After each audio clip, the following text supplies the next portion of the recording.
Good morning, everyone. I am J.K. Prajapati. Welcome to my YouTube channel, Victory Biology Classes. पिछली कक्षाओं में हमने पढ़ा था प्रसव। प्रसव क्या है, इसको प्रेरित करने वाले हार्मोन कौन कौन से हैं और माता के कौन से बॉडी से ऑक्सीटोसिन हार्मोन निकलता है, ये सब बातों को हमने पढ़ा था। अब प्रसव होने के बाद अब आगे का जो टॉपिक है वो लैक्टेशन है, दूध सेवन। अब बच्चे जन्म ले लिए हैं तो उसे दूध चाहिए, है ना। शुरुआती अवस्था में तो अनाज, अन्न, जनरल दूध तो पी नहीं सकता है, इसलिए उसको माँ का दूध चाहिए। माँ का दूध में क्या होता है, कैसे आता है, कब आता है, इसी चीज़ को हम अभी देखते हैं और शुरुआत करते हैं लैक्टेशन।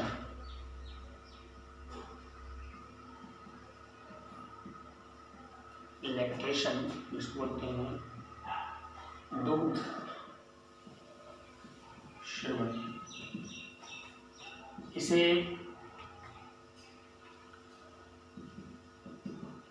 मिल्क फॉर्मेशन भी कहा जाता है, इसे मिल्क फॉर्मेशन भी बोल सकते हैं। अब मिल्क फॉर्मेशन की परिभाषा देखें। अब ये मिल्क फॉर्मेशन जो है, अब इसकी डिफिनेशन की हम बात करें, प्रसव के बाद पहले एक्सप्लेन कर दें, उसके बाद फिर आपको इसमें भी दे देंगे, लिख देंगे और फिर बोलते रहेंगे। प्रसव के बाद मेमोरी ग्लैंड, माताओं में मेमोरी ग्लैंड पाई जाती है, दूध ग्रंथियाँ। तो प्रसव के बाद माताओं के स्तन में विभिन्न प्रकार के परिवर्तन देखने को मिलते हैं। उसी परिवर्तन के फलस्वरूप माता के मेमोरी ग्लैंड में ग्रंथियाँ में दूध उत्पन्न होता है। उसी प्रक्रिया को हम लैक्टेशन बोलते हैं, उसी प्रक्रिया को हम लैक्टेशन बोलते हैं। अब लैक्टेशन में दूध निर्माण हो गया, लेकिन प्रसव के कुछ दिनों तक, 1-2 दिन, शुरुआती अवस्था में जो द्रव निकलता है उसे दूध नहीं कहते हैं, दूध नहीं कहा जा सकता है। बहुत लोग बोल देते हैं, लेकिन हकीकत में क्या है, खीस है, जिसको हम कोलेस्ट्रॉल के नाम से जानते हैं, जिसमें प्रचुर मात्रा में अनेक प्रकार के एंटीबॉडी एलिमेंट तत्व जो है पाए जाते हैं, जो बच्चों को रोग प्रतिरोधक क्षमता को काफ़ी बढ़ाता है और किसी भी प्रकार के बीमारी नहीं होने देता है, उस बीमारी प्रति से लड़ने में बहुत मदद करता है। तो इसलिए कि जन्म के बाद हाफ एन आवर, है ना, माँ का जो दूध है उसे बच्चों को अवश्य पिलाना चाहिए। उसके बाद देखेंगे हम जनरल दूध में क्या है, क्यों आसानी से उपज जाता है, सारी बातों को देखेंगे। ठीक है, तो अभी हम बात करें परिभाषा की। तो प्रसव के बाद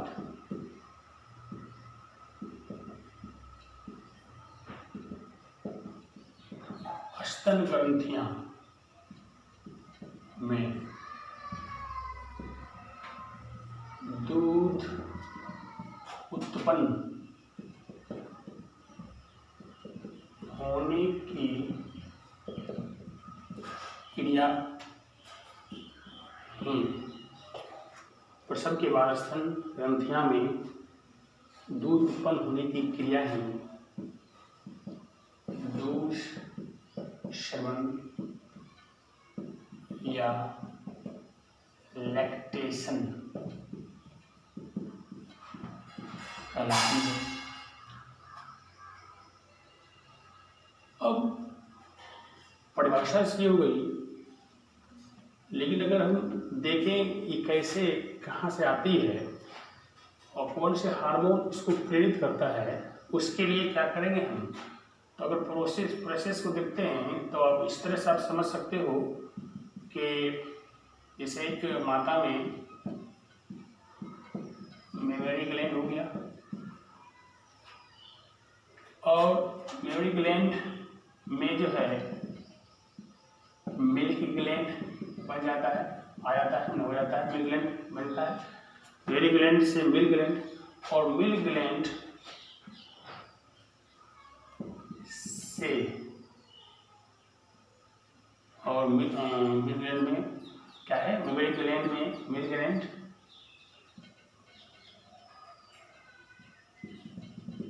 पिट्यूटरी ग्लैंड, मेमोरी ग्लैंड में मिल्क ग्लैंड होती है जो पिट्यूटरी पीयूष ग्रंथि भी कहते हैं। पिट्यूटरी ग्लैंड से स्रावित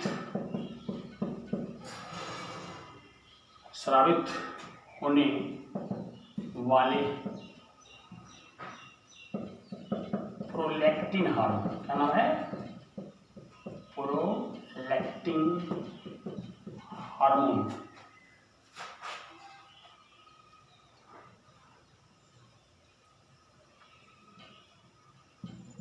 प्रोलैक्टिन हार्मोन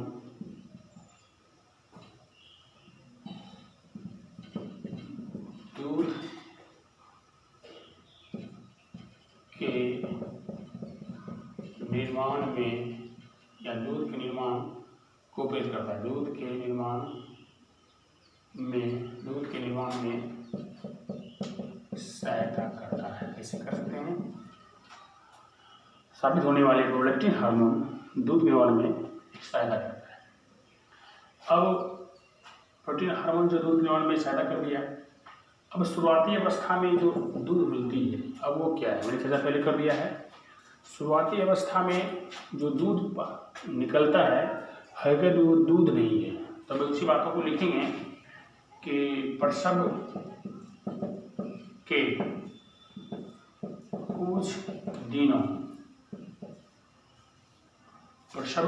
कुछ दिनों तक पीले और गाढ़े द्रव को, कुछ दिनों तक पीले और गाढ़े द्रव को दूध नहीं बल्कि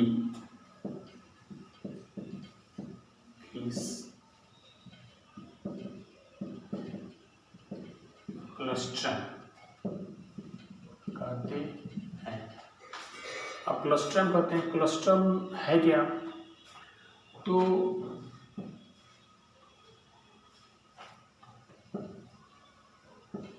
इस क्लोस्ट्रम में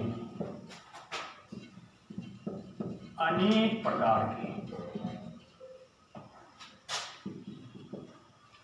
एंटीबॉडी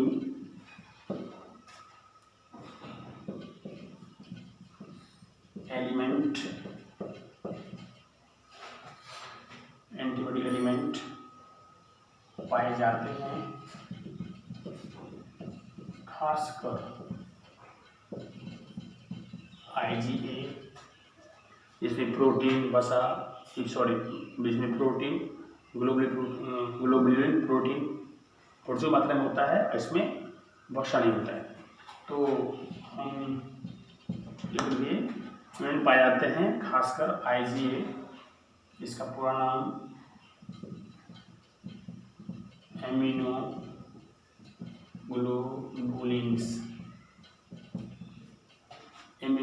ग्लोबुलिन्स होता है। एंटीबॉडी एलिमेंट पाए जाते हैं, खासकर IgA होता है। इस तत्व में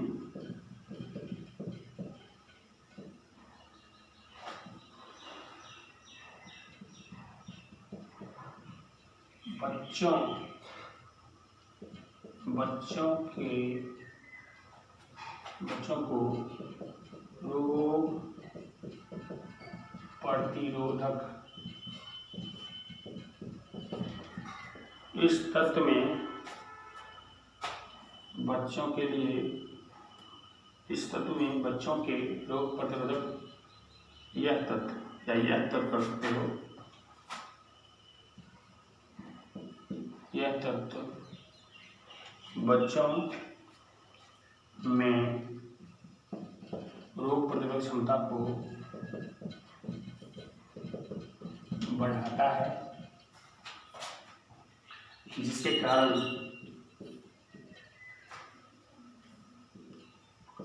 बच्चे कुपोषण का शिकार नहीं होता है।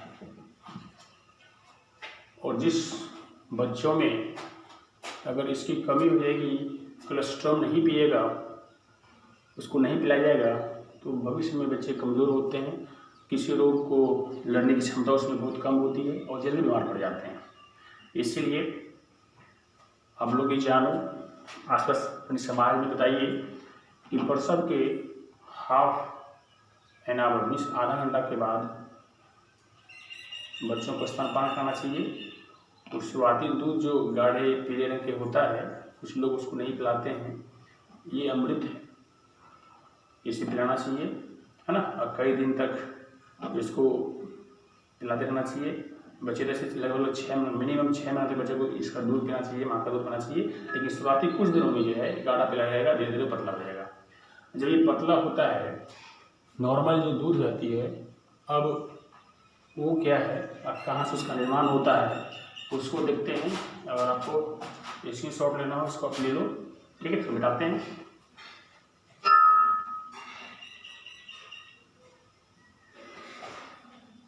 ले लिया होगा।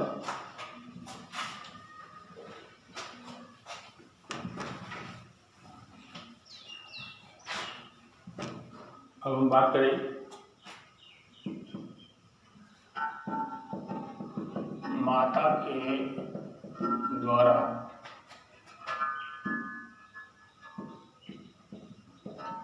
उत्पन्न सामान्य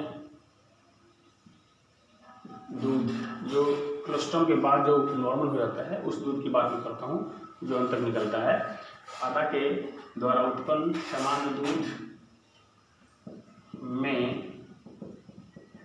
आसानी से पचने के लिए प्रोटीन्स, वसा,